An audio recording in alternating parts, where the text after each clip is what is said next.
فأعوذ بالله من السميع العليم من الشيطان الرجيم. بسم الله الرحمن الرحيم. والمؤمنون والمؤمنات بعضهم أولياء بعض يأمرون بالمعروف وينهون عن المنكر. وقال عليه الصلاة والتسليم: طوبى لعبد جعله الله مفتاحا للخير ومغلقا للشر، أو كما قال عليه الصلاة والتسلیم. میرے محترم بھائیوں، دوستوں اور بزرگوں، آپ حضرات کے تصور میں اور ذہنوں میں یہ بات ہوگی کہ آج تبلیغ والے آئے ہیں، وہ تھوڑا سا بیان کریں گے اور پھر ہم لوگوں کی تشکیل کریں گے. یہی ذہنوں میں نا؟ تب بات تو یہ ہے کہ ہم صرف آپ کی تشکیل کے لیے نہیں آئے. آپ حضرات تو سب تشکیل شدہ لوگ ہو. کون سے لوگ ہو؟ آپ حضرات تو ماشاءاللہ ہر سال اللہ کے راستے میں جاتے ہیں، اچھا وقت لگاتے ہیں، آپ کے یہاں سے جماعتیں بھی بنتی ہے، اور سال بھر آپ لوگ ماشاءاللہ 24 گھنٹے کی جماعتیں اور سارا کام آپ حضرات تو کر ہی رہے ہو. اگر ہم لوگ نہ بھی آتے تو بھی آپ تو جماعت جو آپ کے کام ہیں وہ تو آپ کرتے ہی. لیکن چونکہ ایک ہمارا معمول ہے کہ آپ حضرات کے پاس آنا اور تھوڑی سی بات ہوتی ہے، تو یہ من باب الذکرہ، من باب ذکرہ، فذکر فإن الذکرہ تنفع المؤمنین. آپ کو کوئی واعظ نصیحت کرنے کے لیے نہیں، اور یہ یاد دہانی ہم سب کو نفع دیتی ہے، اور ہماری آپس کی ایک دوسرے سے ہمدردی بھی ہو جاتی ہے. کیونکہ ایک مجمع ہمارا وہ ہوتا ہے کہ جو ماشاءاللہ اپنے ان مشغولیتوں کے ساتھ اپنے آپ کو پابند بنا کر چلتا ہوتا ہے. اور دوسری بات یہ ہے کہ یہ دنیا غفلت کی جگہ بھی ہے، دھوکے کی جگہ بھی ہے. تو بعض مرتبہ ایسا بھی ہو جاتا ہے کہ بعض طلبہ اس میں سستی آ جاتی ہے، کوتاہی، غفلت آ جاتی ہے. بعض لوگوں میں ایسا ہو جاتا ہے. تو پھر اس طرح سے تھوڑی سی بات ہونے سے انہیں ہمت آ جاتی ہے اور یاد دہانی ہو جاتی ہے، اور وہ بھی ان فکروں میں شریک ہو جاتے ہیں. اور ہمارے نبی علیہ السلام کے دین میں بنیادی طور پر ہمدردی ہے کہ اس طرح کی ہمدردی کی جائے گی، اور وہ ہر ایک سے کی جائے گی. ہمارے نبی علیہ السلام سے پوچھا گیا کہ دین کے متعلق، تو ہمارے نبی علیہ السلام نے اپنے دین کا جو تعارف کروایا اس میں یہ کہا کہ دین میں خیر خواہی ہے، الدین والنصیحہ. پوچھا گیا کس کے لیے خیر خواہی؟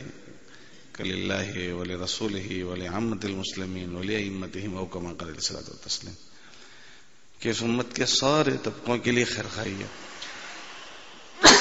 اس لیے ہم دیکھیں کہ اس مبارک محنت کے راستے سے امت کے جتنے طبقے ہیں ان سارے طبقوں کے پاس بیٹھا جاتا ہے، ان سارے طبقوں کے پاس سے اختلاط کیا جاتا ہے، اور ان سے متعلق جو باتیں ہوتی ہے اس کی طرف توجہ دلائی جاتی ہے.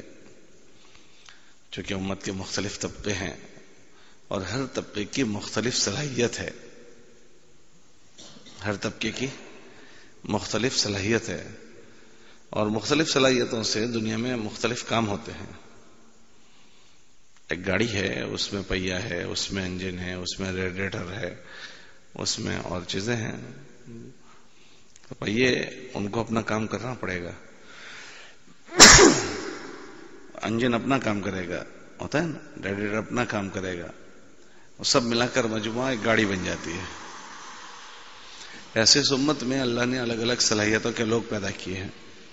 الناس معادن كمعادن الذهب والفضة خيارهم في الجاهلية خيارهم في الإسلام إذا فقهوا.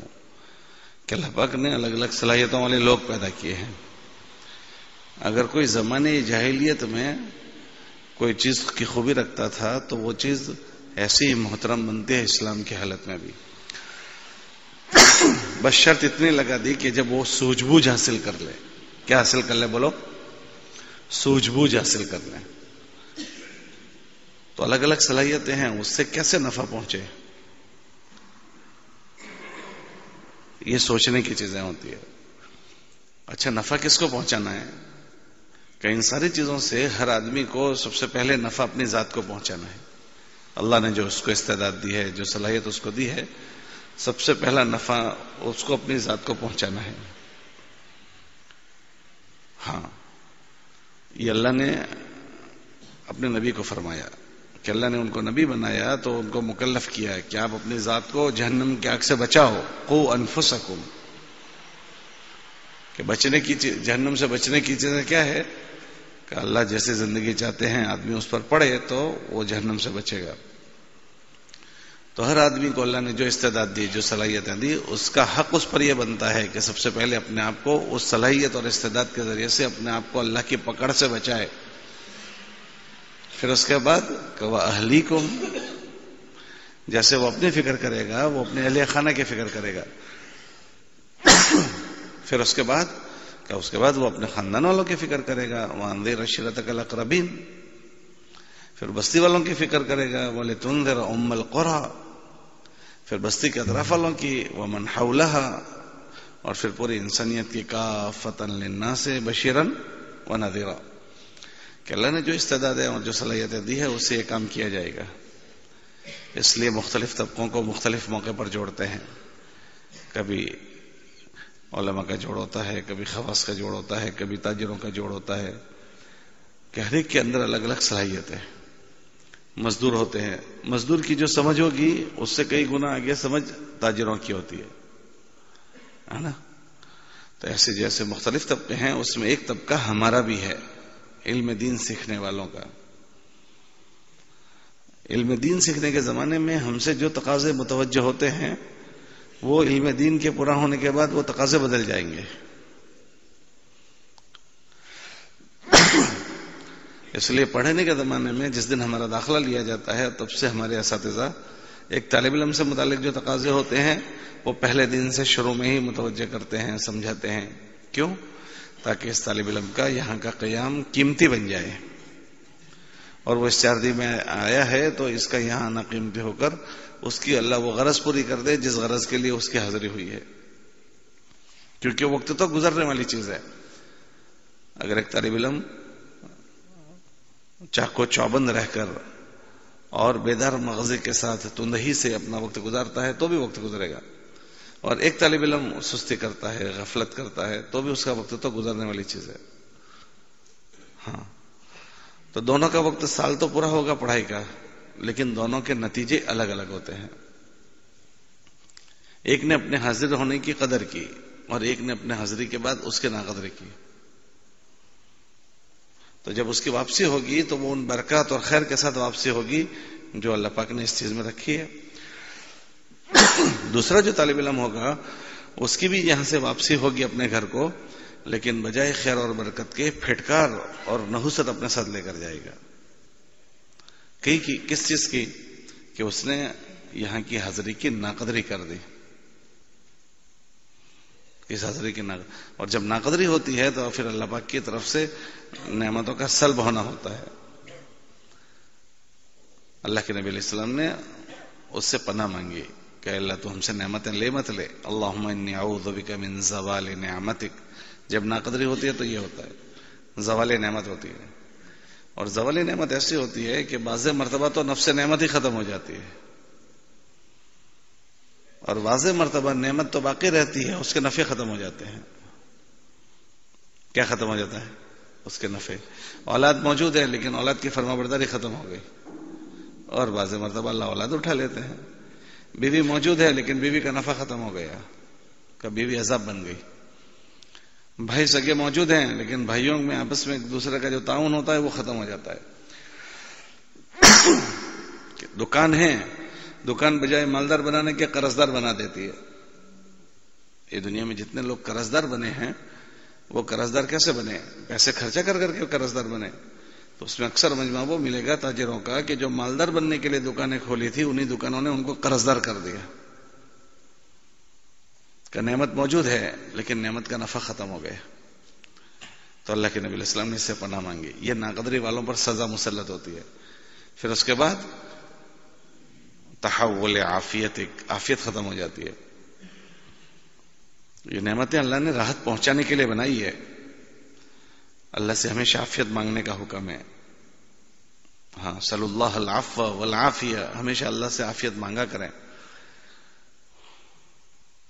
کہ اللہ کسی مصیبت میں مبتلا نہ کرے اور جسمانی کسی مصیبت میں نہ آئے اور اس کے دین کو نقصان نہ ہو. علماء نے عافیت کا ترجمہ لکھا ہے کہ اس کا دین کا نقصان نہ ہو، تو پھر عافیت ختم ہو جاتی ہے. اور تیسری بات، نقمت ڈال دی جاتی ہے، وفجاءت نقمتی. اور چوتھی بات کہ اس کے پکڑ کے اسباب مہیا ہو جاتے ہیں، ومن جمیع سخطک، کہ اللہ کی ناراضگی اس پر مسلط ہو جاتی ہے. کہ یہ سب کس پر ہوتا ہے؟ کہ ناقدری پر ہوتا ہے. کہ جب ناقدری ہوتی ہے تو یہ ساری باتیں خود بخود ہوتی ہیں، اللہ کی طرف سے نظام چلتا ہے. یہ جو ہمارے اساتذہ ہم سے یہ بات کرتے ہیں یا دہانی کرتے ہیں یا اس طرح سے جماعتیں آتی ہے یا حضرات کا ہمارا آنا ہوتا ہے، یہ کوئی واعظ نصیحت کے لیے نہیں، بلکہ آپ حضرات نے بہت بڑی قربانی دی ہے اور بہت بڑے مقصد کے لیے قربانی دی ہے. تو ہماری یہ قربانی کام کی بن جائے. آپ نے معمولی قربانی دی ہے، آپ حضرات نے اپنے گھروں کو چھوڑا ہے، اپنے وطن کو چھوڑا ہے، اپنی جی کی چاہتوں کو چھوڑ دیا. ہاں، آپ دور دراز سے یہاں گئے. آج گھر کے باہر جانا کس کو اچھا لگتا ہے؟ مشکل چیز پڑتی ہے. یہ تو اللہ ہی نے آسان کر دیا ہمارا قیام، ورنہ ایک دن گھر چھوڑنا مشکل ہوتا ہے. اور اللہ قرآن میں فرماتے ہیں کہ اللہ اور اس کے رسول کے مقابلے میں 8 چیزیں جو رکاوٹ بنتی ہے، اس میں ایک یہ بھی ہے، وَمَسَاكِنَ تَرْضَوْنَهَا، کہ گھروں میں رہنا ہر ایک کو اچھا لگتا ہے. آپ نے اپنے آسودہ گھر کی زندگی چھوڑی ہے. سب سے چہیتے ہمارے ماں باپ ہمیں ہوتے ہیں، وہ ہم نے چھوڑ دیے. اور ہمارے جی کی چاہتیں کتنی بھی ہے وہ ساری چیزیں آپ نے چھوڑی ہے. بہت بڑی قربانی آپ نے دی ہے. اگر کوئی آدمی کی اتنی بڑی قربانی لگے تو اس کا بدلہ بڑا ہوتا ہے. ایک مزدور ہے، اس مزدور کی مزدوری اس کے کام کے حساب سے ملے گی. کہ اس نے یہ کام کیا تو اس کو وہ مزدوری، اس نے اس سے بڑا کام کیا تو اس کو اتنی مزدوری. تو آپ حضرات کی جو قربانی لگی ہے وہ بہت بڑی قربانی لگی ہے. تو اس قربانی کا بدلہ بہت بڑا ہوگا. کیا بدلہ ہوگا؟ کہ جس غرض کے لیے ہمارا یہاں حاضری ہماری ہوئی ہے، حصول علم کے لیے، طلب علم کے لیے، یہ بہت بڑا مقصد ہے. کیوں؟ کہ یہ جو علم کا حصول ہے وہ آدمی کو صحیح اور غلط کی پہچان کروا دیتا ہے، اپنے خالق کی پہچان کرواتا ہے. بے علم نتواں خدارا شناخت، کہ بغیر علم کے آدمی اللہ کو جان ہی نہیں سکتا. کہ یہ آدمی کو اللہ کی پہچان کروا دیتا ہے. اور اللہ کی پہچان والے کو ہی مولوی صاحب کہتے ہیں. علم مولا ہو جسے ہے وہ مولوی، کہ اس کے پاس تو مولا والا علم ہے، مولا کا علم ہے. کہ مولا کا علم کا کیا مطلب؟ کہ اللہ کون سے جینے کو پسند کرتا ہے وہ یہ آدمی جانتا ہے. اللہ کون سے زندگی سے ناراض ہوتا ہے اس کو یہ جانتا ہے. کہ یہ اس کا علم رکھتا ہے. تو یہ کون ہے؟ کہ یہ مولانا ہے، مولا والا ہے. تو یہ بہت بڑی بات ہے. اللہ پاک نے اس دنیا میں انسانوں کو اسی لیے پیدا کیا ہے کہ اللہ کا بندہ اللہ سے جوڑ کر زندگی گزارے. لیعبدون ای لیعرفون، اللہ کو جان کر زندگی گزارے. اللہ یہ چاہتے ہیں. اور اس کی پہچان بغیر علم کے نہیں ہو سکتی، ہو ہی نہیں سکتی. پھر وہ جہالت کے ساتھ زندگی گزاریں گے، وہ جہل کے ساتھ، عبادت بھی جہل کے ساتھ کریں گے. ہاں، اب دیکھو مسجدوں میں بہت سارے لوگ نماز پڑھتے ہیں، تو اگر انہوں نے، تبلیغ والے بھی ہوتے ہیں، تو تبلیغ میں 6 نمبر ہے، اس میں تیسری صفت ہے وہ علم و ذکر کی ہے. لیکن وہ تبلیغ میں گیا لیکن علم و ذکر کو نہیں سمجھا، تو وہ جماعت میں جانے کے بعد بھی نماز کلر کے پڑھے گا، کبھی کچھ کرے گا کبھی کچھ کرے گا. ہاں، تو پھر وہ یہ چیزیں آدمی کو بجائے اللہ کے قریب کرنے کے اللہ سے دور کر دیتی ہے. حالانکہ ان عبادتوں کو عربی میں کہا جاتا ہے قربات. یہ ساری چیزیں اللہ سے قریب کرنے والی چیزیں، لیکن اس کو ادا کرنے کی چیزیں نہ سیکھی جائے تو یہ قربات بجائے اللہ کے قریب کرنے کے اللہ سے دور کر دیتی ہے. آپ نے نہیں پڑھا کتاب میں ایک آدمی نماز پڑھتا ہے، اس کی نماز آسمان پر جاتی ہے، اور ایک آدمی نماز پڑھتا ہے تو وہ نماز اس کے منہ پر ماری جاتی ہے. یہ کیا ہوا بھائی؟ نماز پڑھی اور منہ پر ماری گئی. کہ اس نے نماز ایسی نہیں پڑھی جیسی اللہ چاہتا ہے. ایک آدمی قرآن کی تلاوت کرتا ہے، وہ آسمان پر جاتی ہے، اور ایک آدمی نماز کی تلاوت کرتا ہے اور قرآن کی تلاوت کرتا ہے اور قرآن اس پر بد دعا کرتا ہے. رب قارئ والقرآن یلعن علیہ. یہ کیا مصیبت ہو گئی کہ قرآن کو ایسے نہیں پڑھا جیسے پڑھنا چاہیے، حالانکہ قرآن تو اللہ کے قرب کا ذریعہ ہے. ایسا ہر عمل، آپ روزے کو دیکھ لو، حج کو دیکھ لو، زکوٰۃ کو دیکھ لو. ایک آدمی کا روزہ جب ہوتا ہے تو اللہ کہتے ہیں الصوم لی وانا اجزی بہ، اور ایک آدمی کو کہا جاتا ہے لیس لک الا الجوع والعطش، کہ تیرے لیے سوائے بھوکے پیاسے کے کوئی چیز نہیں. اور ایک آدمی کا کہتے ہیں کہ روزہ میرے لیے ہے اور روزے کا بدلہ میں ہوں. ایک آدمی کا مال خرچ کرنا کہ اللہ کے قرب کا ذریعہ ہے، سخی اللہ کو پسند ہے. اور ایک آدمی وہ ہے کہ اس نے سخاوت کی ہوگی لیکن جہنم اسی سے شروع کی جائے گی. کہ یہ بڑی ڈرنے کی چیزیں ہیں کہ کوئی نہ کہیں فساد آ جاتا ہے. تو اگر یہ سارے بڑے بڑے اعمال جہل کے ساتھ کیے جائیں، جہل کے ساتھ، تو یہ جہنم میں لے جاتے ہیں. ابھی میں کرسی پر بیٹھا ہوں، اگر میں دین کی بات کر رہا ہوں، میرے اندر کوئی فطور آیا ہے وہ آپ کو نہیں پتا، لیکن میرا فطور، میں بات کروں گا دین کی، لیکن میرا فطور میری جہنم بنا دے گا. کس کے لیے کیا تھا بتاؤ؟ حضرت جی رحمۃ اللہ علیہ فرماتے تھے کہ جس عمل میں وجہ عمل اللہ ہے وہ تو آخرت ہے، اور جس عمل میں وجہ عمل اور کوئی بنا اللہ کے علاوہ کا تو وہ مسئلے کی چیز ہو جائے گی. تو یہ ساری چیزیں کون سمجھائے گا؟ کہ یہ علم جس کو آپ لوگ سیکھ رہے ہیں، اس لیے تو اس سے علم کے سیکھنے کے بڑے فضائل ہیں، بہت بڑے فضائل کے، کہ ان کے ہاتھ سے لکھی ہوئی جو قلم ہوگی اس میں جو روشنائی نکلی ہے تو اس کو شہیدوں کے خون سے تولا جائے گا. کہ ان کے پیروں کے نیچے پر بچھائے جاتے ہیں کہ یہ سب ایسی چیزیں سیکھتے ہیں. ہمارے اساتذہ شروع سال میں اس کو ہمیں سمجھاتے ہیں، لیکن چونکہ دنیا غفلت کی جگہ ہے تو جیسے اوروں کو غفلت کا اثر ہوتا ہے ہمیں اور آپ کو بھی ہو جاتا ہے.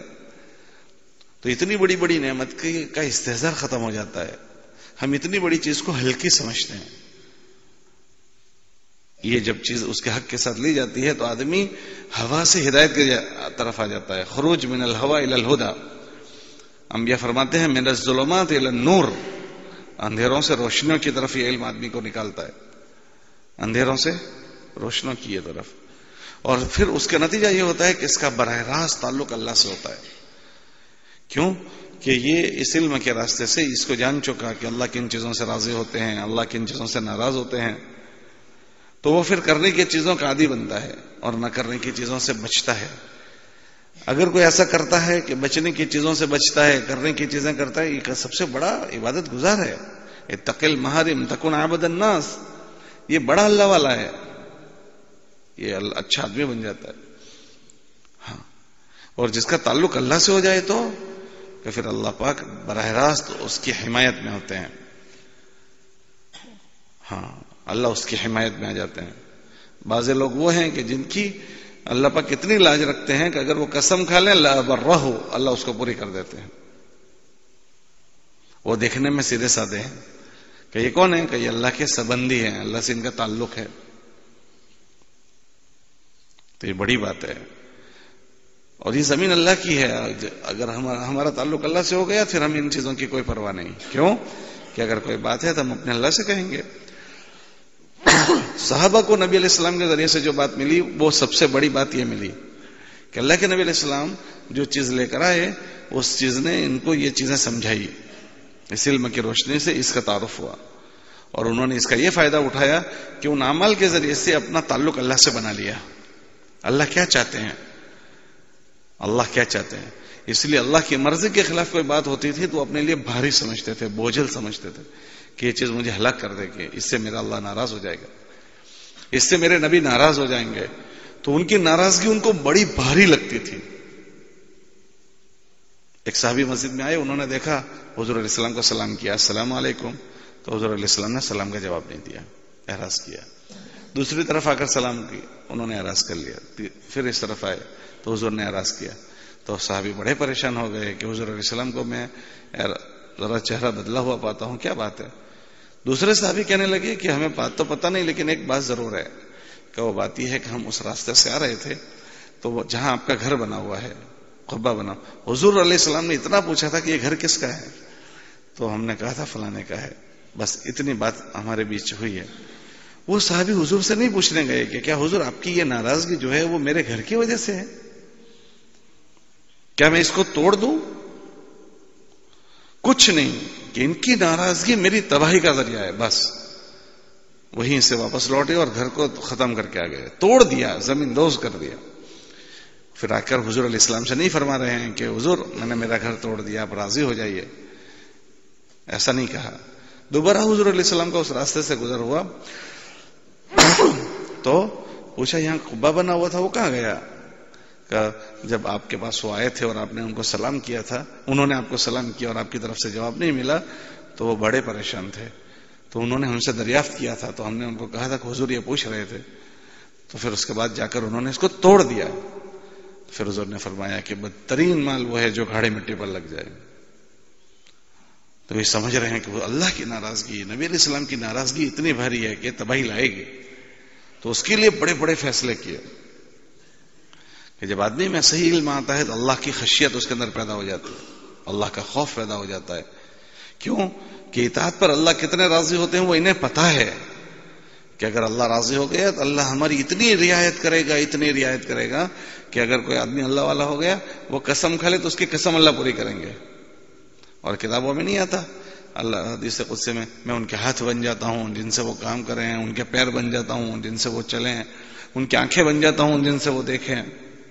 اللہ ان کے حامی ہو جاتے ہیں، ان کی نصرت میں اللہ ہو جاتے ہیں۔ اور خدا نہ کرے اللہ ناراض ہو تو پھر اللہ ناراض ہو تو پھر یہ سب چیزیں ہوتی ہیں۔ تو یہ ساری چیزیں صحابہ نے نبی علیہ السلام سے لی اور اپنے آپ کو کرنے کی چیزوں کا پابند بنایا۔ یہ سیکھا اسی غرض سے تھے کہ تاکہ ہم اللہ کیا چاہتے ہیں وہ کریں اور جو منع کردہ چیزیں ہیں اس سے بچیں۔ اسی لیے قرآن میں نا کہ اللہ سے ڈرنے والے کون ہیں؟ کہ وہ تو اہل علم ہیں، انما یخشی اللہ من عبادہ العلماء۔ جس نے علم کے راستے سے یہ سب چیزیں نہیں سیکھی وہ اللہ کے قہر اور مہر کو کیسے جان سکے گا؟ تو یہ بہت بڑا علم ہے کہ ہمارے اس کو سیکھنے کی غرض یہی ہوگی کہ ہمارا اللہ ہم سے کیا چاہتا ہے یہ سیکھنا ہے، ہمیں اس کو اسی لیے پڑھنا ہے، اور جب اس غرض سے پڑھا گیا تو پھر اس کو حاصل کرتے ہوئے پڑھنا چاہیے۔ ہاں یہ ہم کو شروع سال میں ہمارے اساتذہ سکھاتے ہیں، لیکن یہ نیتیں بار بار تجدید کرنی پڑتی ہے۔ تبلیغ میں جو 5واں نمبر ہے نا تصحیح ہے نیت کا، پڑھتے پڑھتے نیت ہماری بھول جاتے ہم، تو اس کو یاد کرنا پڑتا ہے۔ ہم نماز پڑھتے ہیں، نماز تو کس کے لیے نماز پڑھتے ہیں؟ ارے بولو، اللہ کے لیے۔ ہم نیت باندھتے ہیں اللہ اکبر، کس کے لیے؟ اللہ کے لیے۔ سورہ فاتحہ کس کے لیے پڑھتے ہیں؟ اور قرآن شریف کس کے لیے پڑھتے ہیں؟ اور رکوع میں تسبیح کس کے لیے پڑھتے ہیں؟ اور تکبیرات انتقالیہ کس کے لیے ہوتی ہے؟ اور سجدے میں کس کے لیے؟ سارا اللہ کے لیے پڑھتے ہیں۔ صحیح غلط؟ پھر بھی غفلت ایسی ہو جاتی ہے کہ پوری نماز میں اللہ یاد نہیں آتا۔ ابھی سب اپنا استحضار کریں کہ میری نماز شروع ہوئی تب سے لے کر سلام تک میں نے سارا کام اللہ کے لیے کیا، لیکن مجھے اللہ ایک مرتبہ یاد آیا کہ میں اللہ کو دیکھ رہا ہوں یا میرا اللہ مجھے دیکھ رہا ہے، ایک مرتبہ۔ کہ یہ سسٹم بن چکی ہے کہ پوری نماز اللہ کے لیے پڑھی گئی اور اللہ ہی یاد نہیں ہے، باقی بہت کچھ یاد آ گیا۔ اس لیے جب اتحیات ہوتی ہے نا تو دوبارہ یاد دلوائے آتے ہیں، او بھائی صاحب اب تو سلام پھیر رہے ہو، اللہ کو یاد تو کر لو، التحیات للہ والصلوات، کہ اللہ نماز تیرے لیے، تو آپ نے تو اللہ ہی کے نام سے شروع کی تھی، پوری نماز میں بھول گئے تھے اللہ میاں کو، تو پھر التحیات میں یاد دلا دیا کہ بھائی صاحب جاتے جاتے تو کہہ دو کہ اللہ کی تیرے لیے نماز ہے۔ جب ایک نماز میں ہم بھول جاتے ہیں تو پورا سال کئی غفلت ہو جاتی ہے۔ تو اس لیے ہمارے اساتذہ ہوتے ہیں نا دوران سال ہم کو یاد دہانی کرواتے ہیں تاکہ اتنے بڑے مقصد کو ہمارا ذہن مستحضر، اتنے بڑا عالی مقصد ہمارے ذہنوں میں مستحضر رہے اور ہماری غرض ہمارے ذہنوں میں مستحضر رہے کہ یہ علم اسی لیے سیکھا جاتا ہے، ہاں کہ اس سے زندگیوں کو سنوارا جائے گا، یہ علم سیکھنا ہے زندگیوں کو جہل سے اور ظلمت سے نکالنے کے لیے. یہ علم اسی لیے اترا ہے. اللہ کے نبی علیہ السلام فرماتے ہیں انبیاء جو ہوتے ہیں نا وہ دو چیزیں لے کر آتے ہیں, ایک ایمان اور ایک علم. ایک ایمان اور ایک علم, دو چیزیں لے کر آتے ہیں, اور وہ دونوں سب کی ضرورت کی چیزیں. تو ہمارے نبی نے فرمایا میں جس ایمان اور علم کو لے کر آیا ہوں اس کی مثال ایسی ہے جیسے بارش کا پانی. مثل ما بعثنی اللہ بہ من العلم والہدی کمثل غیث, یہ بارش کی طرح ہے. ایک بارش کا جب بارش ایک مرتبہ برستی ہے, او ہو بنجر سے بنجر زمین میں ایک دم ہریالی ہو جاتی ہے.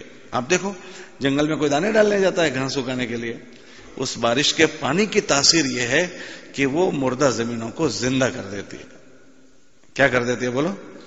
اللہ قرآن میں فرماتے ہیں ہم پانی سے ہر ایک کو حیات دیتے ہیں. وَجَعَلْنَا مِنَ الْمَاءِ كُلَّ شَيْءٍ حَيٍّ, ہم سب چیزوں کو پانی سے زندگی دے دیتے ہیں. اگر پانی نہ ہو تو زمین کیا ہو جاتی ہے؟ مردہ ہو جاتی ہے. وَتَرَى الْأَرْضَ حَامِدًا, حامد کہتے ہیں اوپر سے زمین ٹوٹی ہوئی ہو اس کو کہتے ہیں. وَتَرَى الْأَرْضَ, پوپڑے اکھڑ گئے. وَتَرَى الْأَرْضَ حَامِدًا, اور بعض مرتبہ زمین ایسی خشک ہوتی ہے کہ اس کے اندر دراڑیں پڑ جاتی ہے. وَتَرَى الْأَرْضَ خَاشِعًا, زمینوں میں دراڑیں پڑ گئی, ایسی خشکی ان کے اندر آ گئی. پھر اسی پر پانی برسا. اب پانی برسا تو کیا ہوا کہ اہتزت وربت, کہ اس کو لہلہاتا کر دیا. کہ کون کرتا ہے؟ کہ یہ پانی کرتا ہے.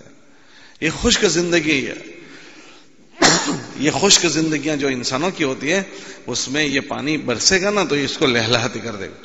نیت کے فساد کو ختم کرے گا, جذبات کے فساد کو ختم کرے گا, اس کی اصلاح کرے گا. ہاں نیتوں کا کیا فساد ہے وہ علم سمجھائے گا, جذبات کا کیا فساد ہے وہ علم سمجھائے گا. کوئی نہیں جانتا, اللہ جانتا ہے کس کے دل میں کیا پک رہا ہے. ہاں کوئی نہیں جانتا, لیکن اللہ نے علم کی روشنی میں تھرمومیٹر دیا کہ اس طرح کا نیت وہ غلط ہے, یہ ہو جائے تو یہ صحیح ہے. یہ اندر بھیتر کی باتیں کہ یہ صاحب علم سمجھتا ہے کہ یہ میں نے صحیح کیا, یہ میں نے غلط کیا.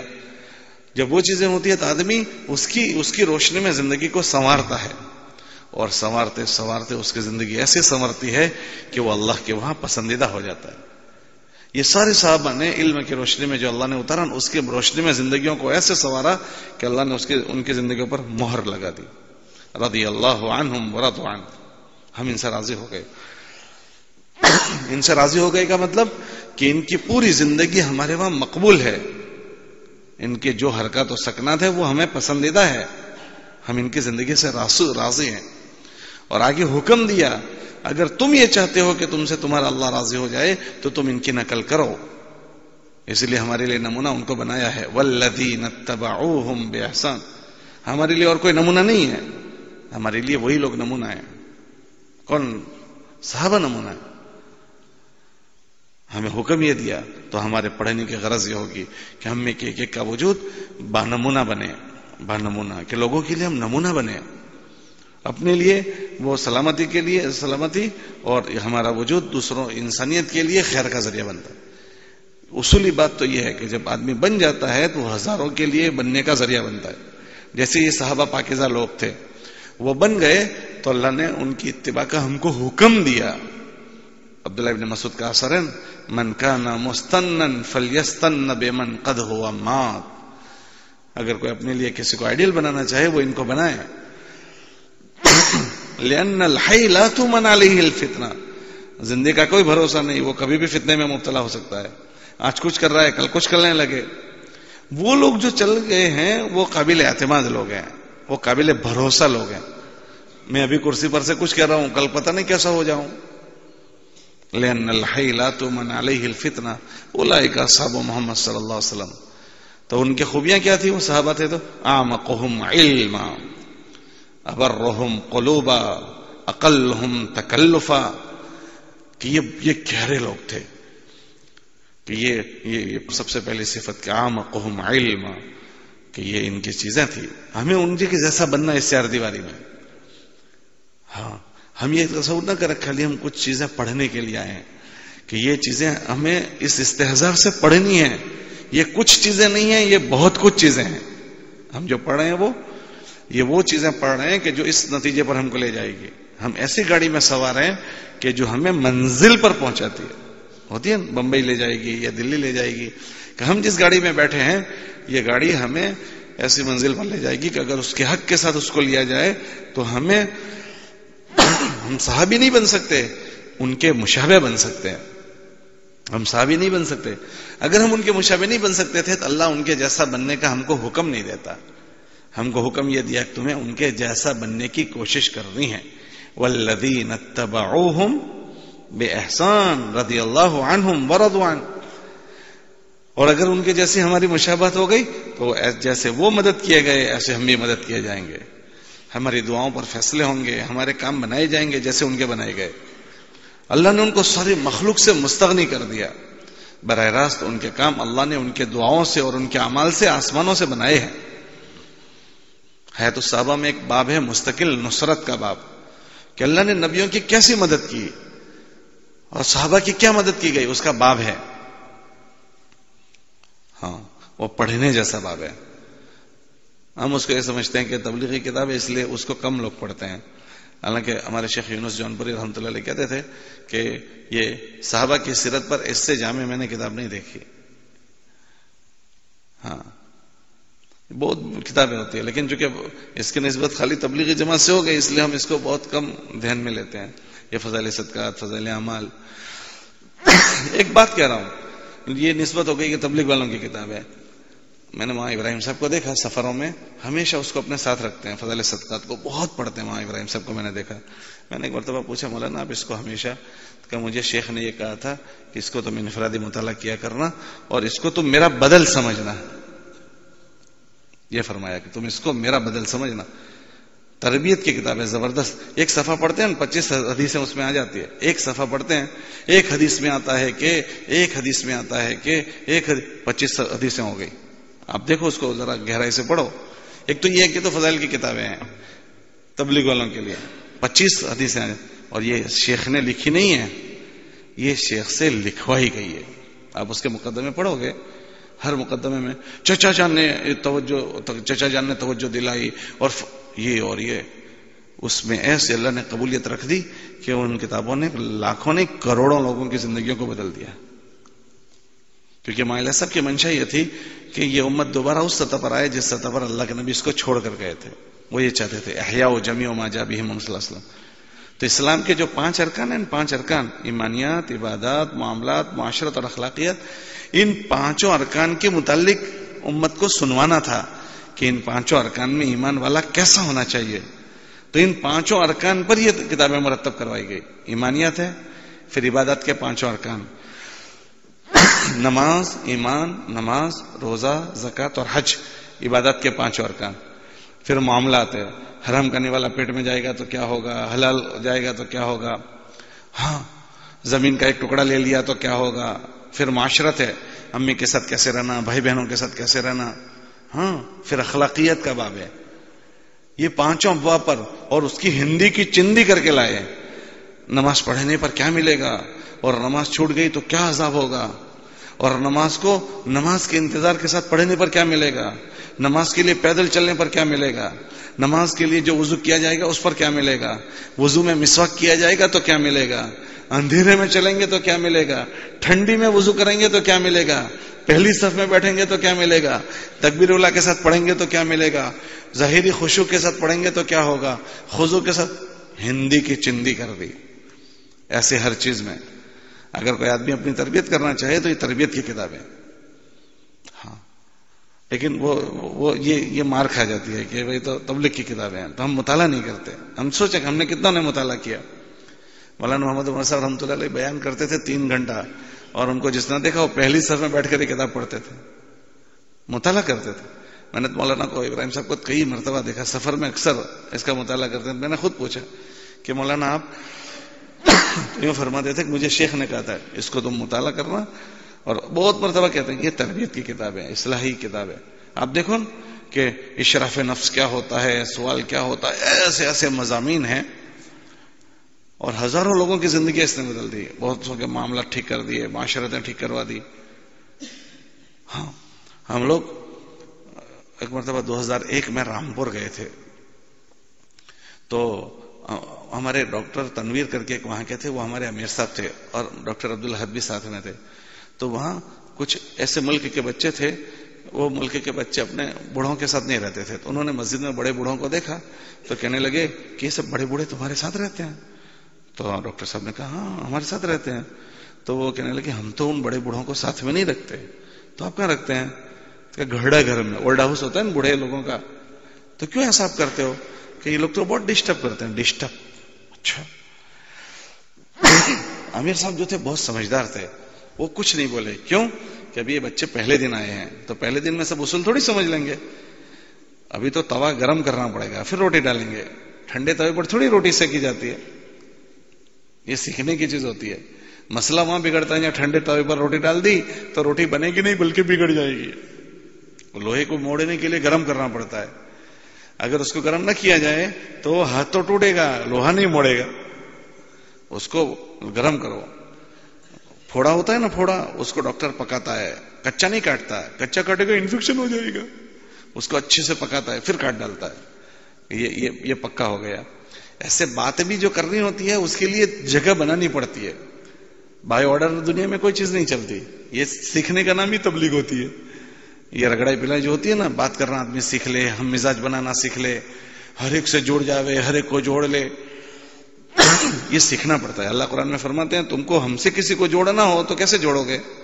ہم سے جوڑنا ہو. اللہ قرآن فرماتے ہیں نبی سے کہ اگر آپ ہم سے کسی کو جوڑنا چاہیں تو کیسے جوڑو گے؟ ادعو الی سبیل ربک، بولو، بالحکمت، پھر اس کے بعد والموعظۃ الحسنۃ. وہ موعظۃ حسنہ بعد میں لائے، اس سے پہلے کیا لائے؟ کہ آپ وہ جو آپ نصیحت کرنا چاہتے ہیں نا، وہ نصیحت کا طریقہ آپ ذرا سیکھ لینا. یوں کہ اگر نصیحت کا طریقہ کرنا نہیں آیا تو بیوی سے بھی جھگڑا ہو جاتا ہے. ہاں، بچے کو نصیحت کرنا نہیں آیا، بچے سے بھی باپ کا اختلاف ہو جاتا ہے. ہر ایک کو نصیحت کرنے کے طریقے اللہ نے سمجھائے. کافر ماں باپ کو کیسے کہیں گے وہ بھی طریقہ سکھایا ہے. کافر ماں باپ ہے. آپ کو ایک بات کہنی ہے. آپ کا یہ دو دوست ہیں، آپ جس لہجے سے آپ سے دوست سے بات کرو گے اسی لہجے سے آپ اپنے استاد سے وہ بات کے لیے لہجہ اختیار کرو گے. کہ آپ کے دوست کے لیے آپ کا لہجہ الگ ہوگا اور آپ کے استاد کے لیے لہجہ الگ ہوگا. وہی بات آپ کو آپ کے محتم صاحب کو کہنی ہے تو آپ کا لہجہ وہی ہوگا جو دوست والا ہے یا بدل جائے گا؟ کہ بات ایک ہی ہوگی لیکن سب کے لہجے کا وہ لہجے سیکھنے پڑتے ہیں. الفاظ جو ہے نا وہ سادے سیدھے ہوتے ہیں، الفاظ کا کوئی کلر نہیں ہوتا.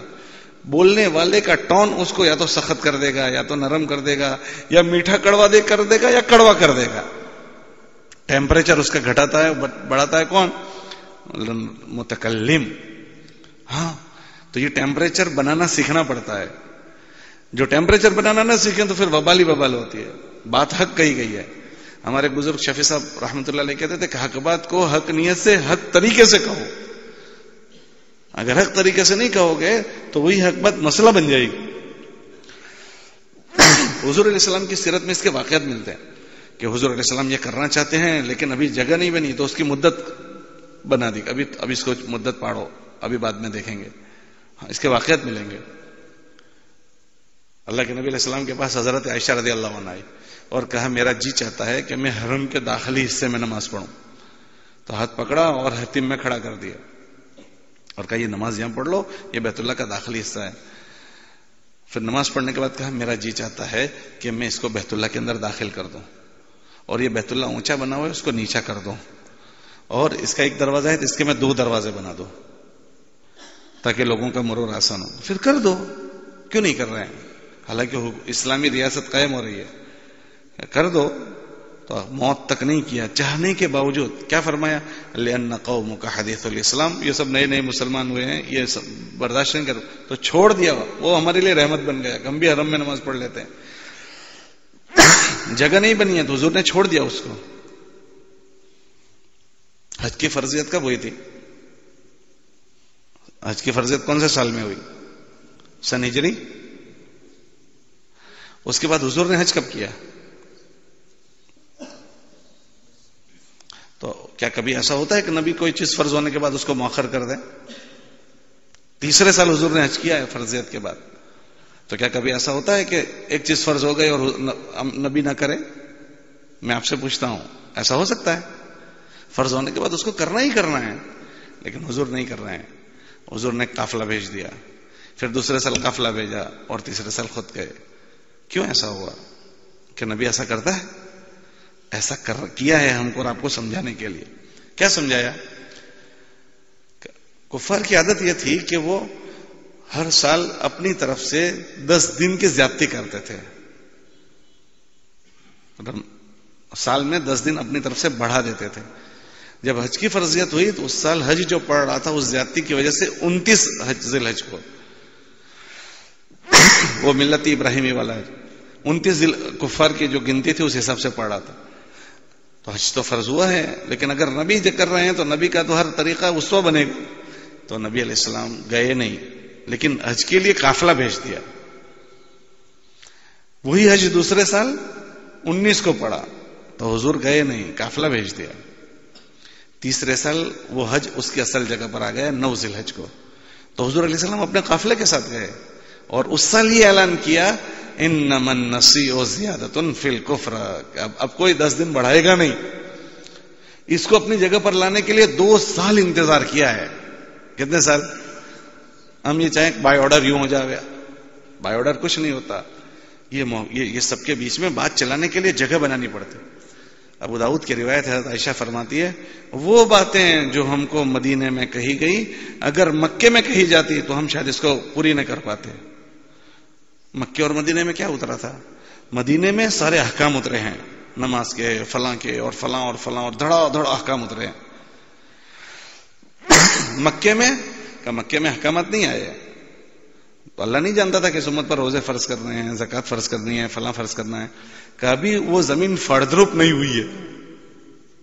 کون سی نہیں ہوئی ہے؟ کہ دانے ڈال دو اگ جائیں گے، ایسی نہیں ہوئی ہے. مکے کی زمین میں ان پر محنت کی گئی. اللہ کون ہے، اللہ کیا ہے، اور اللہ کے اوامر کیا ہیں، اور جب اس کو پورے کیے جائیں گے اللہ کیا دے گا، اور اللہ کی شان وہ سب باتیں اتنی سمجھائی گئی کہ اندر اللہ کی اور اللہ کی عظمت دل میں، اللہ کی اور اس کے اوامر کی عظمت آ گئی. ایک بچہ محتمم صاحب کو نہیں جانتا اور راستے میں چلتے ہوئے تو ان کو وہ محتمم صاحب کہیں گے اس میں، اور ایک طالب علم کو کہیں تو دو میں بات سننے میں فرق پڑے گا کہ نہیں پڑے گا؟ راستہ چلنے والا کیا جانے محتمم کیا ہوتا ہے، لیکن طالب علم جانتا ہے محتمم صاحب کون ہے. تو عامر کی امر کی عظمت اس کے مقام سے ہوتی ہے، اس کے تعارف سے ہوتی ہے کہ یہ امر دینے والا کون؟ یہ محتمم صاحب ہیں، یہ ہمارے مدرس ہیں. اسی محتمم صاحب کو دوسرے مدرسے کے محتمم صاحب طالب علم، دوسرے مدرسے کے طالب علم اتنی عظمت سے لیں گے جتنا عظمت سے اس مدرسے کا طالب، کیونکہ وہ ان کے ایکشن جانتا ہے کہ اگر میں نہیں سنوں گا تو میرے پر کیا ایکشن لیا جائے گا.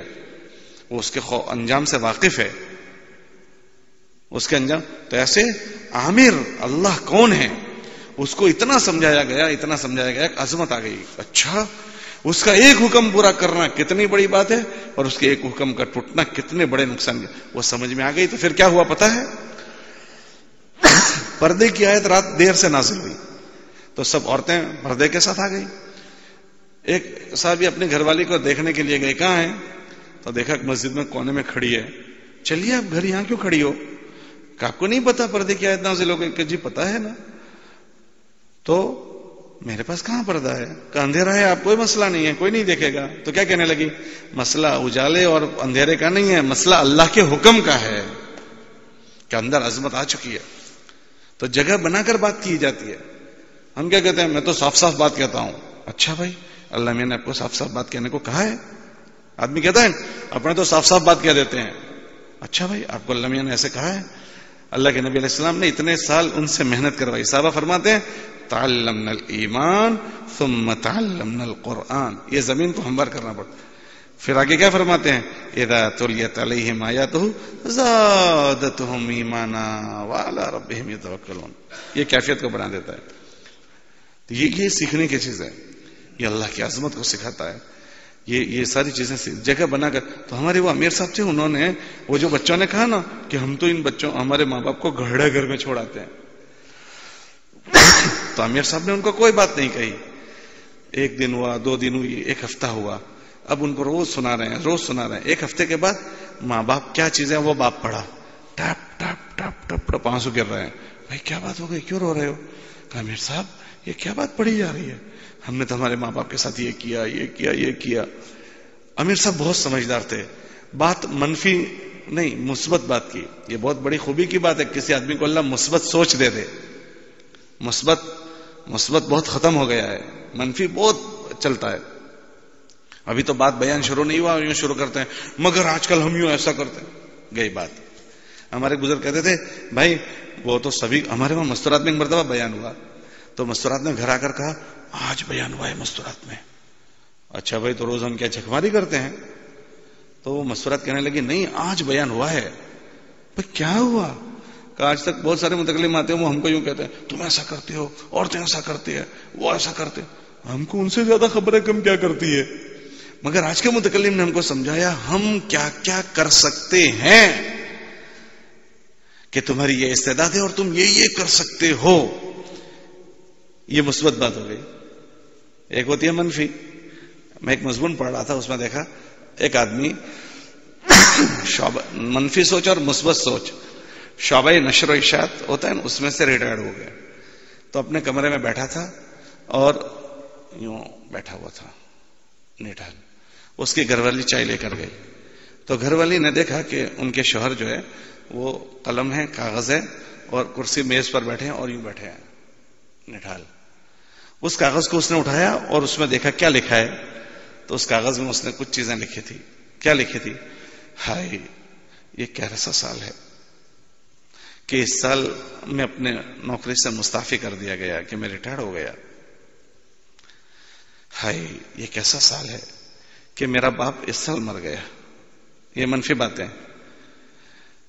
اس سال اس کے بیٹے کا ایکسیڈنٹ ہوا. ہائے یہ کیسا سال ہے، میرا بیٹا اس کا ایکسیڈنٹ ہو گیا. اس طرح سے لکھا تھا. وہ عورت نے کیا کیا؟ کچھ نہیں، ان منفی باتوں کو مثبت میں بدل دیا. پرچہ لیا، چائے وہاں رکھی اور اس کے بعد اس نے لکھا واہ بھائی واہ کیسا مزے کا سال ہے، کیسا مزے. جس نے میری زندگی نچوڑ لی تھی اس شعبے سے مجھے نجات مل گئی، میں آزاد ہو گیا. اب میں اپنی آزاد فکر کے ساتھ جو کرنا چاہوں گا کر سکوں گا. اب تک تو میں بندھا ہوا تھا. پھر اس نے آگے لکھا واہ کیسا سال ہے کہ میرے والد بزرگوار اتنی عمر میں پہنچ کر بغیر کسی محتاجگی کے، جانا تو تھا ہی بغیر محتاجگی کے. یہ دنیا میں کتنے لوگ ہیں جو محتاجگی کے ساتھ پریشان ہو کر جاتے ہیں. کیسا مزے کا سال ہے. میرے ابا کو کسی نے کہا محتاج مالک نے نہیں بنایا. پھر اس نے تیسرے جملے پر لکھا واہ کیسا مزے کا سال ہے کہ پوری گاڑی کا ایکسیڈنٹ ہو گیا لیکن میرا بیٹا بچ گیا. کتنے تو بچ بھی نہیں پاتے. اسی خط کو کیا کر دیا انہوں نے؟ مثبت کر لیا. ہمارے جو امیر صاحب تھے انہوں نے جیسے شکایت کی نا کہ وہ رونے لگے بچے، تو روتے روتے کہنے لگے کہ ہم تو گھاڑا گھر میں چھوڑاتے ہیں، ہمارا کیا ہوگا.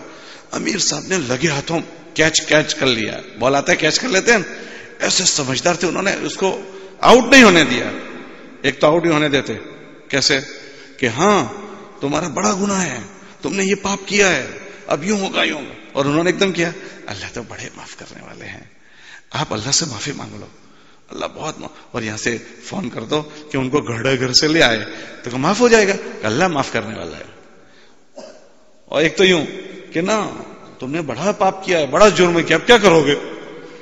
بات رکھنے میں فرق ہوتا ہے. ہم لوگوں کی جماعت تھی چلے کی جماعت. ہم دیوبند سے چلے کی جماعت میں آئے تھے بھروچ. تو طلبہ کی جماعت تھی تو ہمارے ساتھ کچھ مقامی ساتھی بھی لگ گئے تھے.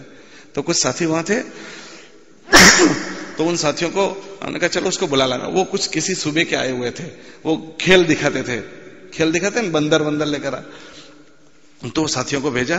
ہمارے ساتھ جو ساتھی تھے وہ یہ ملی ارشد ہیں کھروڑ میں ڈنڈرول والے، وہ بھی تھے. یہاں نہیں پڑھاتے کھروڑ میں، ہم سب ساتھ میں تھے. تو دو کو بھیجا کہ ان کو لے آؤ سمجھا کر. تو وہ بلانے کے لیے گئے، کہنے لگے چلو مسجد میں. تو کہا میں تو نہیں آ رہا ہوں ایسا ویسا.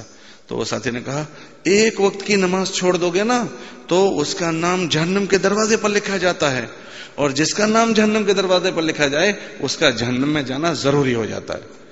یہ سنایا. تو وہ ایک دم کہنے لگے کہ جب ایک نماز میں ایسا ہوتا ہے میں تو اتنے سالوں سے نہیں پڑھا، میرا کیا ہوگا، تو اب آ کر کیا فائدہ ہوگا، میں تو نہیں آتا ہوں. وہ نہیں آیا. مقامی ساتھی تھے بڑے میاں، ان کو بھیج دیے. تو مقامی ساتھی تھوڑی دیر میں لے کر آ گئے. چاچا تم کیسے لے کر آ گئے؟ کہ میں نے ان کو کچھ نہیں سنایا. السلام علیکم چاچا، خیریت ہے، کیسی طبیعت ہے، اچھے ہو؟ وہ بیڑی پیتے تھے، میں نے بیڑی پلا ڈالی. کیا پلائی؟ بیڑی پلائی. خیر خیریت پوچھنے کے بعد کہ کیسا دھندا چلتا ہے؟ بس ایسا ہی چل رہا ہے, ایسا ویسا چل رہا ہے. ایسا. اچھا, مسجد میں کچھ بزرگ لوگ آئے ہیں, مولوی صاحب لوگ آئے ہیں, علماء آئے ہیں, اور علماء نبیوں کے وارث ہوتے ہیں, ان کی دعائیں ایسے قبول ہوتی ہے, ان سے دعا نہیں کروا دینی تمہارے دھندے کے لیے؟ تو وہ تو آ گیا دھندے کے نام پر. اب وہ مسجد میں ہی لانا تھا, مسجد میں آ گیا, باقی کے بعد تم کو جو کرنی ہے کرو. وہ اٹھا کر لے آیا. ادعو الی سبیل ربک, بولو, بالحکمت والموعظۃ الحسنہ. یہ ساری چیزیں ہمیں اس چار دیواری میں سیکھنی ہے. اپنے آپ کو ان سب چیزوں کا, ہم تبلیغی محنت کو اضافی محنت سمجھتے ہیں, تبلیغی محنت کو اضافی چیز کی, یہ تو ایک ایکسٹرا چیز ہے. مولانا ایسا فرماتے تھے کہ اگر تم اس کو کرتے ہوئے پڑھو گے نا, اللہ کتابوں کی سمجھ 10 گنا زیادہ دیں گے, 10 گنا زیادہ. یوں فرماتے تھے. آپ حضرات یہاں سے فارغ ہونے کے بعد اپنے اپنے علاقوں میں جاؤ گے تو وہاں اچرنگی پچرنگی لوگ تمہیں ملیں گے. تم مسجد کے امام بنے, وہاں ہم مزاج بھی ملیں گے, مخالف مزاج بھی ملیں گے, ہم خیال ملیں گے, مخالف خیال ملیں گے, پڑھے لکھے ملیں گے, ان پڑھ ملیں گے, شہری ملیں گے, دیہاتی ملیں گے, سارے قسم کے لوگ. اگر آپ نے اپنی چار دیواری میں رہتے ہوئے یہ مختلف طبقے ہیں ان کے ساتھ آپ نے محنت کرنا سیکھ لیا تو پھر آپ سب کو لگے ہاتھ لینے والے بن جاؤ گے. یہاں الگ الگ صوبوں کے بچے ہوتے ہیں, الگ الگ ضلعوں کے, تو آپ کو کیا کہتے ہیں پتہ ہے؟ آپ کو یوں کہتے ہیں کہ اپنی پڑھائی آپ پڑھنے کے لیے آئے ہو تو 24 گھنٹے پڑھنے میں گزارو, صرف 10 منٹ محنت کے لیے لگاؤ کہ یہاں, کیونکہ اس سے زیادہ نہیں, آپ کے لیے پڑھنا مقدم ہے, صرف 10 منٹ محنت میں لگاؤ. اور نوستاری والے سورت والوں سے مل رہے ہیں, ان کا مزاج الگ ہے, ان کا الگ ہے. بھروچ والے سے مل رہے ہیں, اس کا مزاج الگ ہے. گودھرا والوں سے مل رہے ہیں, ان کا مزاج الگ ہے. بہار والوں سے مل رہے ہیں, یو پی والوں سے مل رہے ہیں, بنگال والوں سے. سب کی بود و باش الگ ہے, سب کی سوچ و فکر الگ ہے. کوئی ہماری بات سنے گا, کوئی نہیں سنے گا, کوئی دھتکار دے گا, کوئی ڈانٹ دے گا. ہاں, وہ مولانا عمر صاحب نہیں کہہ رہے تھے کہ میں گشت کرتا تھا تو مجھے ٹوپی گر گئی تو کہا او مولوی عمر تیری تبلیغ گر گئی. تو ایسا بھی سنائیں گے, لیکن ہمیں سہنا آ جائے گا, ہمارا ٹیمپریچر آؤٹ آف کنٹرول نہیں ہو جائے گا کہ بھئی ہم نے سہنا سیکھ لیا ہے. ہمارے نبی علیہ السلام کو گلے میں پھندا ڈال رہے ہیں تو بھی زبان میں کوئی اف نہیں, سہنا سیکھا ہوا ہے کہ اللہ ان کی تربیت کرتے ہیں. اوجھڑی ڈال دی تو بھی سہ رہے ہیں, ہاں کوئی کانٹے بچھائے تو بھی سہ رہے ہیں. اللہ یہ ساری چیزیں سکھاتے ہیں. جب ایسا آدمی یہاں سے سب چیزیں سیکھ کر جاتا ہے تو پھر وہ آدمی سارے مجموعوں کو اپنے سے جوڑ لیتا ہے اور سارے مجموعوں سے جڑ جاتا ہے. مولانا یہ فرماتے تھے کہ ہم اس محنت میں علماء کو چلواتے ہیں تو اس سے کیا چاہتے ہیں, مولانا علیہ صاحب کے ملفوظات میں ہے کہ سال بھی اسی لیے لگواتے ہیں کہ ان چیزوں کے سیکھنے میں پڑھنے کے زمانے میں جو کسر رہ جائے وہ پوری ہو جائے. پڑھنے کے زمانے میں کہ ہم میں کیا پیدا کرنا ہے, کہ ہم میں یہ پیدا کرنا ہے. افتخار فریدی صاحب ایک بزرگ ہیں, انہوں نے ملفوظات جمع کیا, انہوں نے یہ جمع کیا کہ ہم یہ چاہتے ہیں کہ ہمارے یہ اہل علم کہ یہ 4 مہینے اپنے علاقوں سے لگواتے ہیں نا تاکہ ان کو اس محنت سے مناسبت ہو جائے. کیا ہو جائے بولو, مناسبت ہو جائے. پھر مناسبت ہونے کے بعد پھر 4 مہینے کے بعد ان کو 8 مہینے الگ الگ علاقوں میں بھیجتے ہیں, کبھی شہری, کبھی دیہاتی, کبھی اپنوں میں, کبھی پرایوں میں, کبھی قریب, کبھی دور. کیوں؟ تاکہ یہ سارے مجموعوں میں محنت کرنا سیکھ لیں. ہاں, اور ساری موسموں سے گزارتے ہیں, گرمی, سردی, بارش, تاکہ ساری موسموں میں یہ کام کرنا سیکھ لیں. اگر ان کو اس کی عادت نہیں پڑی تو 2 چیزیں ہوگی. جو موسم ہمارے موافق ہوگا وہاں ہم کھل کر کام کر سکیں گے, اور جو موسم ہمارے موافق نہیں ہوگا وہاں ہماری ہمت ہی نہیں ہو پائے گی. بھائی مجھے یہاں سیٹ نہیں ہوتا, اور اگر ایسی ہمت نہیں پڑی تو پھر ہم ایسے ماحول میں کام نہیں کر سکیں گے کہ سال میں ساری موسموں میں سے آدمی گزر جائے اور سال کے دوران میں ہر طبقے سے یہ گزر جائے تاکہ سارے طبقوں کی مزاج شناسی ہو جائے, سارے طبقوں کی طبیعت شناسی نہ ہو جائے. بھائی ہمیں تو ساروں سے بات کرنی ہے, اکھڑ سے بھی بات کرنی ہے. اور حضور کے پاس روکانہ آیا, کیا کہا روکانہ نے آ کر کہ حضور مجھے آپ کے ساتھ کشتی کھیلنی ہے. اب کہاں مقام نبوت, او ہو اور کہاں روکانہ کا اکھڑا. لیکن ابھی میں بات کروں گا تو اس کو میں کیسے چوسوں گا, ابھی اس کو رہنے دیں, اس کو بعد میں چوس لیں گے. تو کہاں روکانہ کا اکھڑا اور کہاں مقام نبوت. لیکن جب اس نے پیشکش کی کہ ٹھیک ہے میں آپ کے ساتھ بھی کھیلنے کو تیار ہوں, تو اس کو اٹھایا یوں اور یوں گھما کر رکھ دیا. تو ہوس باختہ ہو گئی, کیا ہو گیا, کہا نہیں دوبارہ کشتی کھیلی جائے گا. اچھا, تو دوبارہ یوں اٹھایا اور دوبارہ رکھ دیا. تیسری مرتبہ کہ جی تیسری مرتبہ کہ اس کو لانا ہے ہمیں, کہ ہمارا تو فقیر سے فقیر بھی ہماری محنت سے نہیں چھوٹے گا. تو ان کے ساتھ بھی ہمیں بات کرنی ہے اور امیر سے بھی کرنی ہے، لیکن امیر سے اس کے لحاظ کے ساتھ بات کریں گے۔ حضور نے کیا فرمایا؟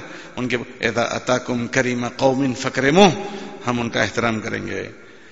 ہاں، یہ احترام کرنا سیکھنا پڑے گا۔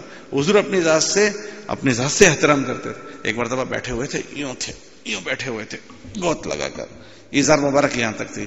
ابو بکر صدیق رضی اللہ عنہ آئے، ایسے ہی بیٹھے رہے، عمر فاروق رضی اللہ ایسے، اور حضرت عثمان غنی آئے تو یوں کر لیا۔ تو لوگوں نے کہا آپ نے ایسا کیوں کیا؟ وہ دونوں نہیں آئے تو آپ نے ایسا نہیں کہ اس آدمی میں حضرت عثمان غنی میں حیا ہے، اور اس میں ایسی حیا ہے کہ اس سے فرشتے بھی حیا کرتے ہیں۔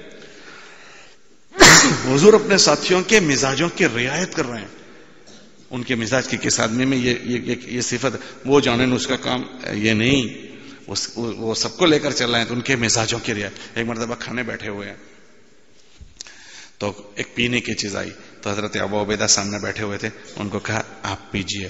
انہوں نے واپس کیا کہ نہیں حضور آپ لیجئے، تو واپس کیا نہیں آپ لیجئے، پھر انہوں نے واپس کیا تو کیا فرمایا کہ نہیں، یہ البرکۃ مع اکابرکم، کہ بڑوں میں برکت ہے، اس لیے ادب طعام میں یہ ہے کہ جو بڑی عمر کا ہوگا اس سے کھانا شروع کروایا جائے۔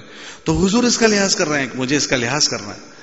تو یہ چیزیں ہیں، اس کی مشق مضبوط ہو جائے تو ہم انشاءاللہ جہاں جس جگہ پر بھی ہوں گے نا، اگر ہم نے یہ محنت کرنا سیکھ لیا ہوگا تو پھر ہمارے مسجدوں میں، ہمارے محلوں میں ہر قسم کا مجمع ہوگا، ہر ایک سے ہم جڑنا سیکھ لیں گے، ہر ایک کو جوڑنا سیکھ لیں گے، ورنہ ہم اکل منڈا جیون جیئیں گے، ہم اکیلے رہ جائیں گے۔ کیوں کہ میں جوڑ نہیں پاتا ہوں، لوگوں کو میں جوڑ نہیں پاتا ہوں، تو اپنا جیون میں پورا کر لوں گا۔ یہ بھی سیکھنا ہے، اور اس امت کا دکھ درد بھی سیکھنا ہے۔ ہمارے محلے میں میرا پڑوسی بے نمازی ہے، اور اس کے بے نمازی پنے پر مجھے کوئی دکھ نہیں ہے، کوئی درد نہیں ہے۔ صحابہ کے متعلق آتا ہے کان یتململ کتململ السلیم، ایسے تڑپتے تھے جیسے سانپ کا ڈسا ہوا تڑپے۔ آپ کو میں پوچھتا ہوں، آپ کی مسجد میں آپ کے یہاں دربان ہوتے ہیں، کبھی روٹی بنانے والا، کبھی وہ، ہم ان میں اگر وہ تو تھوڑی مولوی صاحب ہیں، ان میں غفلت تو ہوگی، اس کی غفلت دیکھ کر مجھے کتنی مرتبہ دکھ ہے۔ میں جس گھر میں رہتا ہوں، میرے سگے بھائی، میرے اعزا، میرے اقارب، ان کی بے دینی سے میرا دل کتنی مرتبہ دکھا ہے، کتنی مرتبہ۔ جس محلے میں رہتا ہوں اس کے اگر یہ دکھ مجھے نہیں آیا تو میں آگے کیسے کر لوں گا کام؟ یہ دکھ آنا، جیسے ہماری پھر مثال ایسی ہو جائے گی جیسے ایک بیٹا ہے، اس کو اپنے باپ کی ہمدردی کا دکھ نہیں ہے، تب اس کے باپ اوپر رہتا ہے، بیٹا نیچے رہتا ہے، لیکن بیٹے کے نوالے میں باپ کا حصہ نہیں ہوتا، وہ نہیں دے رہا ہے باپ کو۔ اس کا سگا بھائی ضرورت مند ہے، لیکن اس کے بھائی کی ہمدردی اس کے دل میں نہیں ہے، تو اس کے بھائی سے اور لوگ فائدہ اٹھاتے ہیں، لیکن اس کا بھائی اس کے فائدے سے محروم ہو جاتا ہے۔ ایسی سنت کی یہ بے دینی، اس کا دکھ اگر نہیں آیا تو ہم کیسے؟ جس کو دکھ ہوتا ہے وہ علاج کرتا ہے۔ بھائی ایک آدمی کو دکھ آیا تو وہ علاج کرے گا، اس کو دکھ ہی نہیں ہے اس امت کی بے دینی کا، وہ اس امت کے لیے کب روئے گا؟ اس امت کے لیے کب دعا کرے گا؟ ہمارے وہاں ایک بزرگ تھے، تو ان کو کچھ حالات ہمارے وہاں گئے تھے، تو حالات آ گئے تو آ کر کہنے لگے یوں کرنا چاہیے، یوں کرنا چاہیے، یوں کرنا چاہیے، یوں کرنا چاہیے۔ اچھا، وہ ساری باتیں وہ بزرگ نے سنی، اس کے بعد کہا آپ تو شاید یہ ساری باتیں نہیں کر سکتے ہو، ہے نا؟ ہاں میرے میں ہوتا میں یہ کر دیتا۔ اچھا آپ میں کتنا ہے؟ اب 2 رکعت تو پڑھ سکتے ہو، آپ نے ابھی تک ایک بھی 2 رکعت پڑھی؟ کہنا 2 رکعت نہیں پڑھی۔ آپ امت سے اللہ سے مانگ سکتے تھے، آپ نے مانگا؟ کرنا نہیں مانگا۔ اور آپ کچھ صدقہ دے سکتے تھے، دیا نہیں دیا؟ تو آپ خالی باتیں کرتے ہو، آپ خالی باتیں کرتے ہو۔ تو یہ جب دکھ ہوتا ہے تو اس کے اثرات ظاہر ہوتے ہیں۔ تو اللہ کرے یہ دکھ بھی آ جائے اور اللہ ہمیں محنت بھی سکھا دے کہ یہ عزت تک آدمی ہے، یہ عزت تک آدمی ہے۔ ہمیں حکم ہی ہے کہ لوگوں کو جوڑیں گے، لیکن عقل سمجھ کر، کلم الناس علی قدر عقولہم، ہم اپنی بات استاد سے رکھیں گے، ان کی رعایت کے ساتھ رکھیں گے، ان کے مرتبے کے لحاظ کے ساتھ۔ اپنے دوست کے سامنے اس کی حیثیت کے ساتھ رکھتے ہوئے کریں گے، اپنے چھوٹوں کے سامنے چھوٹے بن کر کریں گے۔ آپ دیکھو حضور علیہ السلام نے سارے مجموع کو ایسا جوڑ لیا کہ ہر آدمی یہ کہتا تھا کہ مجھے میرے نبی سب سے زیادہ چاہتے ہیں۔ ہر صحابی کا یہ داخلی وجدان تھا، اور ایسا جوڑ لیتے تھے، ایک مرتبہ نبی علیہ السلام کے پاس کوئی آدمی آ جائے پھر وہ چھوڑ کر نہیں جاتا تھا۔ تو ایسے سب کو لینا سیکھنا ہے، اور جو آ جائے وہ ہمارا ہو کر رہ جانا چاہیے، ہمارے پاس سے نہیں جانا چاہیے۔ ہمارے نبی علیہ السلام نے حضرت زید کو گود لے لیا، تو آپ نے نہیں پڑھا تھا کیا ہوا کہ ان کے ابا ڈھونڈتے ڈھونڈتے حضرت زید کے ابا آئے، کسی نے بتایا کہ تمہارا بیٹا تو محمد صلی اللہ علیہ وسلم کی غلامی میں ہے، تو بڑی فدیے کی رقم لے کر آئے۔ باپ اور چچا. اور اللہ کے نبی علیہ السلام سے فرمایا کہ تمہارے پاس جو لڑکا ہے نا وہ میرا بیٹا ہے, یہ مجھ سے فدیے کی رقم لے لو اور اسے آزاد کر دو.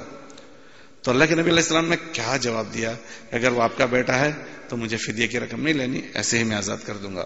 احسان کر رہے ہیں. تو وہ خوش ہو گئے کہ یہ کیسا آقا ہے کہ جو فدیے کی رقم بھی نہیں لے رہا, وہ غلام کو آزاد کر رہا ہے. یوں کہا تو کہ آپ نے ہم پر حق سے زیادہ احسان کر دیا. پھر حضور نے آگے فرمایا کہ ہاں ایک شرط ہے, اگر وہ تمہارا بیٹا اپنی مرضی سے تمہارے ساتھ آنے کو پسند نہیں کرے گا تو میں نہیں بھیجوں گا. اپنی مرضی سے. تو انہوں نے خوشی خوشی قبول کر لیا کہ ہمیں شرط منظور ہے, شرط منظور ہے. ان کے ذہن میں تو یہی خیال تھا کہ ہمارا بیٹا ہے, باپ کے ساتھ نہیں آوے اور ان کے پاس رہے, کیا یہ ناممکن ہے. تو انہوں نے کہا یہ شرط منظور ہے. حضور نے حضرت زید رضی اللہ عنہ کو بلایا. ان کو جانتے ہو؟ کہ جی جانتا ہوں. کہ یہ کون ہے؟ کہ میرے ابا ہیں. اور یہ میرے چچا ہے. ان دونوں سے بات کر لیجئے. انہوں نے پوری بات کر لی. بیٹا تیرے فراق میں ہم ایسے ایسے غمگین ہیں اور یہ ہمیں پتا چلا تھا, ہم فدیے کی رقم لے کر آئے, لیکن آپ کے آقا نے ہم پر احسان کیا کہ فدیے کی رقم بھی بغیر لیے آپ کو آزاد کر رہے ہیں. پوری بات ہو گئی. تو اللہ کے نبی علیہ السلام کی طرف دیکھا تو اللہ کے نبی علیہ السلام نے ایک جملہ فرمایا. کیا کہا؟ زید مجھے بھی جانتے ہو؟ بس اتنا جملہ کہا. بس اتنا کہتی حضرت زید رضی اللہ عنہ حضور کی گود میں گر گئے. اللہ کے نبی علیہ السلام نے یوں باہوں میں بھر لیا اور وہ کہنے لگے زید کہ میں ان کے ساتھ نہیں جاؤں گا حضور, میں آپ کے مقابلے میں ان کو ترجیح نہیں دے سکتا. ابا چیختا رہ گیا, بیٹا تو یہ کیا کر رہا ہے؟ غلامی کو آزادی پر ترجیح دیتا ہے, غلامی کو آزادی پر ترجیح دیتا ہے. اس کو سمجھاتے رہے لیکن کہہ رہا ہے کہ ان کو چھوڑ کر آپ کے ساتھ نہیں آ سکتا. حضور نے جب یہ منظر دیکھا تو پھر اس دن فرمایا کہ آج سے زید میرا بیٹا ہے, کہ ایک مرتبہ ہمارے پاس آ جائے گا وہ واپس نہیں جائے گا. یہ طریقے سیکھنے ہیں, اور جو نہ سیکھے اس میں کوئی بھلائی نہیں. لا خیر فی من لا یأنس ولا یونس, جو سب کو جوڑنا نہ سیکھے, سب سے جڑنا نہ سیکھے, اس میں کوئی بھلائی نہیں. لا خیر فی من لا یألف ولا یولف, جو دلوں کو جیتنا نہ سیکھے اس میں کوئی بھلائی نہیں. یہ جو تمہارا چلنا پھرنا ہوگا نا, یہ ساری چیزوں کی ودیت تمہیں کرے گا, یہ ساری چیزیں سکھا دے گا. اس لیے آپ اضافی چیز نہ سمجھو. جب تک مدرسے میں رہو اس محنت کے ساتھ رہو. اب 24 گھنٹے تو پڑھنے میں لگاؤ, 24 گھنٹے, لیکن 10 منٹ اس محنت کو کرو گے نا تو یہ محنت تمہیں یہ سکھائے گی. اور جب تمہاری فراغت ہو جائے تو فراغت کے بعد اس کو اضافی چیز نہ سمجھو, سال لگا لو. یہ سال تمہیں بہت کچھ دے سے جائے گا. لوگوں کے مزاجوں کو سمجھنا, لوگوں کی طبیعتوں کو سمجھنا, لوگوں سے رلنا ملنا, جوڑنا سب سکھا جائے گا. اس لیے اپنے سال لگاؤ. اور جو موقوف علی تک کے طلبہ ہیں وہ اپنے عربی اول سے لے کر دورے تک اگر ہر سال چلہ لگاتے رہو گے نا تو انشاءاللہ تمہیں اندر مضبوطی آ جائے گی, پختہ کاری آ جائے گی, انشاءاللہ مضبوط کام کے بن جاؤ گے. اس لیے ماشاءاللہ جس فضل سے اللہ نے آپ کو یہاں پہنچایا اور آپ ساری چیزیں سیکھ رہے ہو, اس کو بھی سیکھنے کو اپنی ضروری چیز سمجھو. اور جب چھٹیوں کے وقت آئے تو اس کو ادھر ادھر گزارنے کے بجائے کام کا بنا دو. ہم نے ایک جگہ پڑھا تھا, اس میں یوں لکھا تھا کہ جو آدمی وقت کی قدر کرتا ہے وقت بھی اس کی قدر کرتا ہے, اس کو کام کا بنا دیتا ہے. جو آدمی وقت کی قدر کرتا ہے, کیا مطلب, اس میں جو کرنے کا کام تھا وہ کر لیا.